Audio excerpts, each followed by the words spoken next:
Haripal block Trinamool কংগ্রেসের ডাকে গতকাল রাজ্যের বিরোধী দলনেতা শুভেন্দু অধিকারী, হরিপালের মন্ত্রী বেচারাম মান্না ও বিধায়ক ডক্টর করবী মান্না সহ নেতাদের বিরুদ্ধে কুকথামূলক বক্তব্যের বিরুদ্ধে হরিপাল গোপীনগর হরামোড় থেকে হরিপাল ডাক বাংলো পর্যন্ত মহামিছিলে প্রায় বহু কর্মী সমর্থক নিয়ে বিশাল মহামিছিল হয় এবং হরিপাল ডাক বাংলো মাঠে একটি প্রতিবাদ সভা হয়।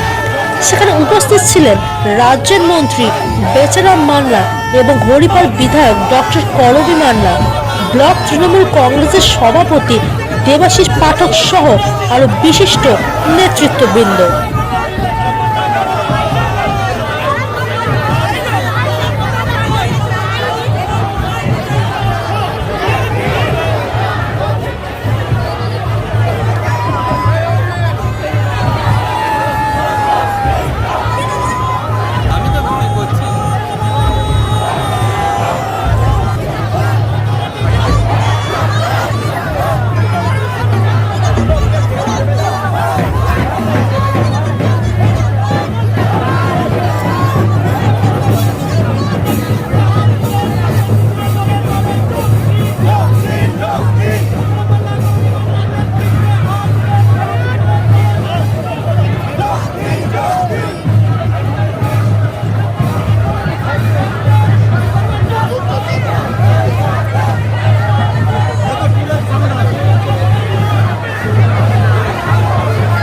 তার কারণ আমরা আমাদের জেলায় সাংগঠনিক স্তরে একদম গাঁওর লেভেল থেকে আমরা রাজনীতি করি, মানুষের পাশে থাকি এবং সারা দিন সারা বছরই মানুষের পাশে থাকি।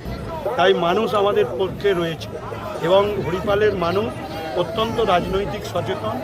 2011 সালের পর থেকে হরিপালে এখানে কোনো রাজনৈতিক বড় দাঙ্গা হয়নি, বিরোধী দলের কোনো কর্মীকে এলাকা ছেড়ে চলে যেতে হয়নি। কারণ এখানে হরিপালে অনেক অত্যাচার করেছে সিপিএম অত্যাচার করেছে, আমাদের লোককে শুধু খুন করেনি, কাকের মাংস খায় না, কিন্তু সিপিএমের মাংস খেয়েছে।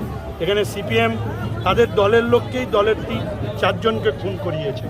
সেই রকম পরিস্থিতিতে 11 সাল থেকে নিরবিচ্ছিন্নভাবে রাজনৈতিক পরিবেশ আমরা তৈরি করেছি এবং মানুষ এখানে রাজনৈতিক স্বচ্ছন্দতা মেনেই এখানে বিরোধী দলও রাজনীতি করে।